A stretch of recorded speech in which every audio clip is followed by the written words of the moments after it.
o mga tao? Pareho talaga na nag-overload. Tama po kayo, Sir Arnold.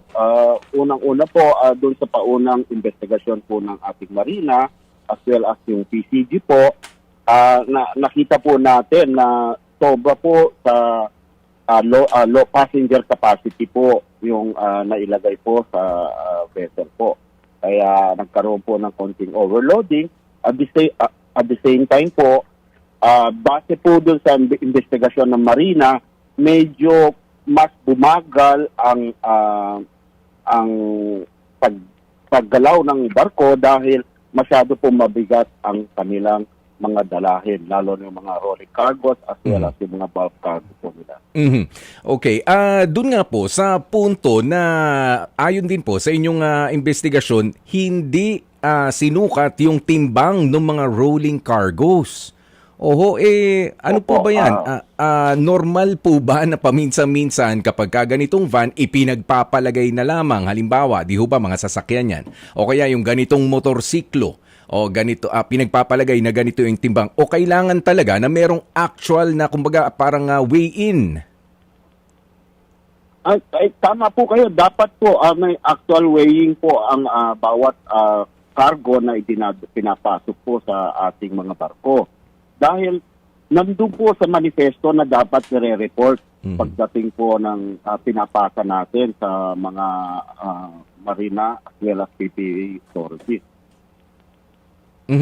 Ayan. At doon nga po sa puntong yan, kung sakasakali, dahil nga ho nag-overload nag-overcapacity na sila, meron ho ba kayong nakikita rito na regularity? Meron ba mga under the table dito para maisakay itong mga hindi naman na dapat maisakay ng mga rolling cargos?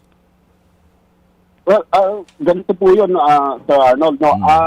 Sa unang tingin pa ho natin, marami na pong violations na nagawa ang itong Allison Shipping or itong shipping company natin dahil nag-overload sila at saka may mga siguro mabibigat na mga cargo sila na hindi po natin na-weigh.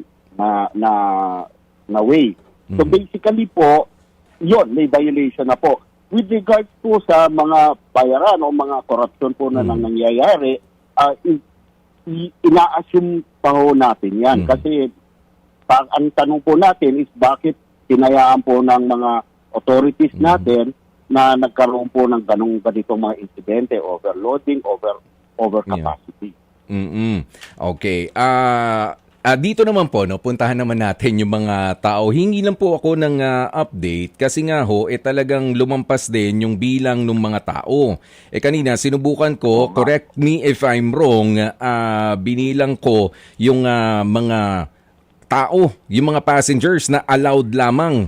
Yung limit ng vessel ay 352. Tama po ba? Ayan, 352. Tama po yun.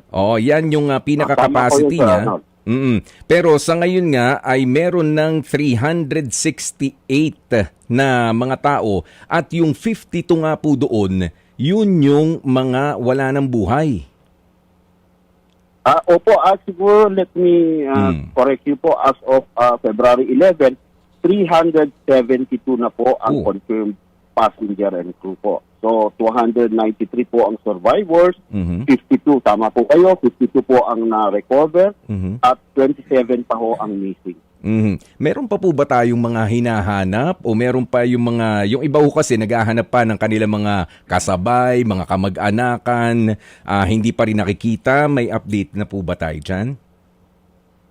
Well, ang updates pa rin po natin as of, gaya nga nasabi ko po, as of February 11, yung mga passengers in the manifest, yung na-declare po is 19 pa ang nawawala at may mga passengers din na hinahanap po ng kanilang mga kaanak, mga wala po sa manifest is 8 at sa mga crew po, listed crew po, 6 po ang wala.